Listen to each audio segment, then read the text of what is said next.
अब मेरी रिक्वेस्ट है, हमारे सीनियर एडवोकेट, हमारे पीटीआई के जनरल सेक्रेटरी और इस मुल्क के एक आइन साज घराने से ताल्लुक रखने वाले हमारे सलमान अकरम राजा साहब से रिक्वेस्ट करूंगा कि वो इस पे अपनी खास जो आज का मंशूर भी है, आज का जो मैंडेट भी है और आज की जो तहरीक का आगाज किया जा रहा है उसके ऊपर बात करें। बहुत शुक्रिया। मैं बिस्मिल्लाहिर्रहमानिर्रहीम, मैं हर पाकिस्तानी से आज अपील करता हूं, दर्दमंदाना अपील करता हूं कि समझिए कि हमारे साथ हो क्या रहा है।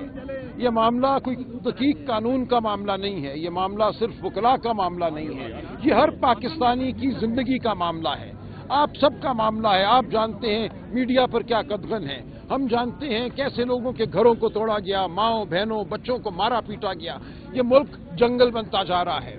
और जो आईनी पैकेज लाया गया है इसका मकसद सिर्फ एक है कि काजी फायज ईसा के तहत एक स्याह अदालत कायम की जाए और उस अदालत के जरिए हर स्याह काम को ठीक करवाया जाए।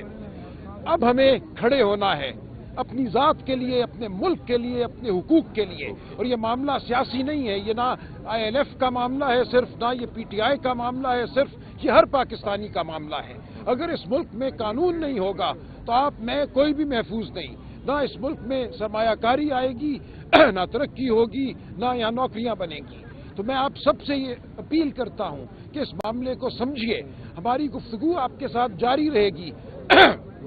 मैं मजीद बात भी करूंगा इंशाअल्लाह, डिटेल्ड वीलॉग इस आईनी पैकेज के हवाले से बहुत जल्द मैं पेश करूंगा और आप उसको समझकर अपनी नस्लों के लिए बाहर निकलिए हमारे साथ। हम एक अवामी तहरीक शुरू कर रहे हैं, कल इंशाअल्लाह पिंडी में ये तहरीक का आगाज होगा, उसके बाद पूरे मुल्क में ये तहरीक फैलेगी। ये पाकिस्तान के बचाव की तहरीक है, ये अदलिया के बचाव की तहरीक है, इसमें साथ देना आपका फर्ज है। हम आपके साथ हैं, आप हमारे साथ चलिए। इस वक्त पाकिस्तान के जो जमहूरियत का निज़ाम है उसको तमाशा और ड्रामा बना दिया गया है और उसके शेल्टर और प्रोटेक्टर सबसे बड़े वो तीन हैं। नंबर 1 काजी फायज ईसा, नंबर 2 चीफ इलेक्शन कमीशनर और उसके मेंबरान, नंबर 3 एस्टैब्लिशमेंट के सबसे बड़े सरबराह। इन तीनों को अपनी एक्सटेंशन के लिए इस आईन को पांव तले रोंदना है और उस आईन की पामाली के लिए एक गैर आईनी तरामीम लाने की कोशिश हो रही है जिससे 25 करोड़ अवाम के हुकूक के ऊपर डाका डालने के मुतरादिफ है। नंबर 2, आज आईन और कानून की पामाली अपने उरूज पे है। आखिरी सहारा, उम्मीद और आसरा वो वाहिद फोरम है जो सुप्रीम कोर्ट ऑफ पाकिस्तान है। लोग इंसाफ की तवक्को रखते हैं सुप्रीम कोर्ट ऑफ पाकिस्तान से। अब ये आखिरी अटैक उसके ऊपर करने जा रहे हैं। सुप्रीम कोर्ट को टूथलेस बना के उसको डिस्ट्रिक्ट एंड सेशन जज के लेवल पे लाना चाहते हैं ताकि सुप्रीम कोर्ट के पास जो पावर है वो खत्म हो जाए।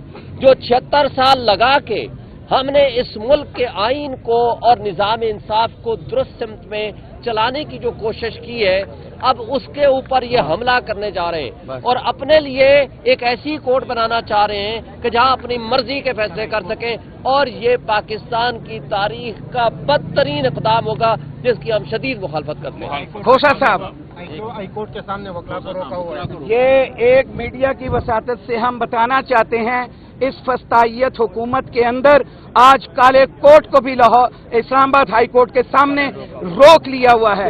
इस वक्त प्रेसिडेंट के बाहर भी वकला को रोका है। तुम खौफजदा हो, हम तुम्हारा खौफ तोड़ देंगे और हम इंशाअल्लाह ये सारे बैरियर्स क्रॉस करेंगे। लतीफ कोसा साहब, मीडिया को भी रोका हुआ है, उसकी हम मजम्मत करते हैं। मीडिया को भी रोका हुआ है। बिस्मिल्लाहिर्रहमानिर्रहीम। मंसूर अली शाह साहब, सीनियर प्यूनी जज, हम आपके साथ हैं। जनाब मुनीब अख्तर साहब, हम आपके साथ हैं।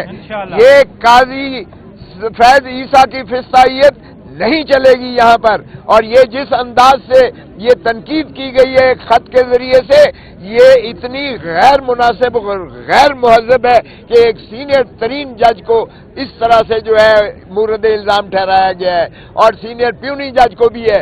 हम इस आज़ाद अदलिया के लिए पहले भी हमने खून दिया था, पहले भी हमने जानों का नजराना दिया था, आज भी हम आज़ाद अदलिया के साथ खड़े हैं। मैं पाकिस्तान के हर वकील बिला तशखीस के वो किस जमात से ताल्लुक रखते हैं, लेकिन काले कोर्ट का وجود جو ہے خطرے میں ہے. اگر آزاد عدلیہ نہیں ہوتی ہے تو 25 کروڑ عوام کو انصاف بھی نہیں مل سکتا اور پھر کالے کوٹ کے وجود بھی بے معنی ہو جاتا ہے. اس لیے میں سارے کالے کوٹ چاہے وہ کہیں بھی کسی بھی وہ پارٹی سے تعلق رکھتا ہے, میں ان کو مدعو کرتا ہوں کہ خدا را آئیے اور پاکستان کو بچائیے, آئیے جمہوریت کو بچائیے, آئیے آئین کو بچائیے, کیونکہ آئین ہی ایک ایسا عمرانی معاہدہ ہے جو پاکستان کو متحد رکھ سکتا ہے. خاکم بدہن اگر آئین سے کھلواڑ کیا گیا تو پھر پاکستان بھی اللہ نہ کرے خطرے میں پڑ جاتا ہے. پاکستان کو بچائیں گے بھی ہم, پاکستان کو انشاءاللہ جمہوریت بھی ہم پٹڑی پر دیں گے اور آزاد عدلیہ کے ساتھ ہم سیسا پلائی دیوار کی طرح کھڑے ہوئے ہیں انشاءاللہ. علی بخاری صاحب جی ہمارے یہاں ایم این اے کے کینڈیڈیٹ ہیں, بلکہ حقیقی ایم این اے. جلدی بسم اللہ الرحمن الرحیم جی. بڑی تفصیل سے کھوسا صاحب نے بھی بات کر دی ہے جی, اور سلمان اکرم راجہ صاحب بھی بات کریں گے. لیکن ایک بات تو بالکل یہ روز روشن کی طرح آیا ہے کہ سورج کو انگلی کے پیچھے چھپایا نہیں جا سکتا. قاضی صاحب کی جو فسطائیت ہے وہ سب دیکھ چکے ہیں, اور ان کی جو 25 کروڑ عوام کے دلوں میں عزت ہے وہ بھی سب نے دیکھ لی ہے. سو اب کسی ایکسٹینشن کا کوئی بندہ مکمل نہیں ہو سکتا, اور ہم رول آف لا کی بات کرتے ہیں, سپرمیسی آف لا کی بات کرتے ہیں. Supremacy of law, rule of law اور کانسٹیٹیوشن نے پریویل کرنا ہے جی, اور ہم اس کے ساتھ کھڑے ہوئے ہیں. کالا کوٹ اپنی اور 25 کروڑ عوام کی لیگل جنگ ضرور لڑے گا. آدھے منٹ کی بات کمپلیٹ کریں تاکہ ہم ریڈی میں آگے جا سکیں. بسم اللہ الرحمن الرحیم. دیکھیے, پیپلز پارٹی کا یہ نیریٹو کہ انہوں نے کانسٹیٹیوشن دیا, ملک میں اپنا عوامی حقوق کی بات کی, ہمیشہ کے لیے دفن ہو گیا. زرداری نے پیپلز پارٹی کو ویسے ختم کیا تھا, اور بلاول زرداری جو اس امینڈمنٹ کا چیمپئن بنا ہوا ہے وہ نظریاتی طور پہ بالکل زمین بوس کر دی ہے. بات رہی وکلا کی, دیکھیں وکلا نے ہمیشہ رول آف لا کے لیے بات کی ہے, انڈیپینڈنس آف جوڈیشری کی بات کی ہے. یہ ممکن ہی نہیں ہے کہ یہ امینڈمنٹ پاس ہونے دیں ہم کسی بھی صورت میں. آخری چیز میں کہنا چاہتا ہوں, دیکھیں عدلیہ نے ہمیشہ کہا ہے we are custodian of the constitution. جس طرح وکلا کی ذمہ داری آج اس وقت عدلیہ کی خود کی بہت بڑی ذمہ داری ہے اس آئین کو تحفظ دینے کی. بہت شکریہ. میں صرف اتنا کہہ دینا چاہتا ہوں کہ پاکستان کی ہسٹری اٹھا کے دیکھ لیں کہ جب بھی اس اسٹیٹ پہ کوئی مشکل وقت آیا, جب بھی آئین کی بالادستی کو چھیڑا گیا, جب بھی آئینی کوئی غیر آئینی اقدام ہوا, تو اس میں سب سے پہلے جو تھا وہ کالا کوٹ نکلا ہے. انشاءاللہ وکلا اس غیر آئینی اقدام, جس طریقے سے فیڈرل کورٹ بنائی جا رہی ہے, دوسرا آئینی پیکج فال 47 کی حکومت جن کے پاس مینڈیٹ بھی نہیں ہے وہ آ کے آئینی ترمیم کر رہے ہیں. انشاءاللہ وکلا اس کے خلاف کھڑے ہیں, اور آج یہ پہلا قطرہ ہے. یہ پوری تحریک چلنے جا رہی ہے پورے پاکستان میں, اور انشاءاللہ یہ جیت جو ہوگی 25 کروڑ عوام کی ہوگی, اور انشاءاللہ آئین پاکستان جیتے گا, ریاست جیتے گی.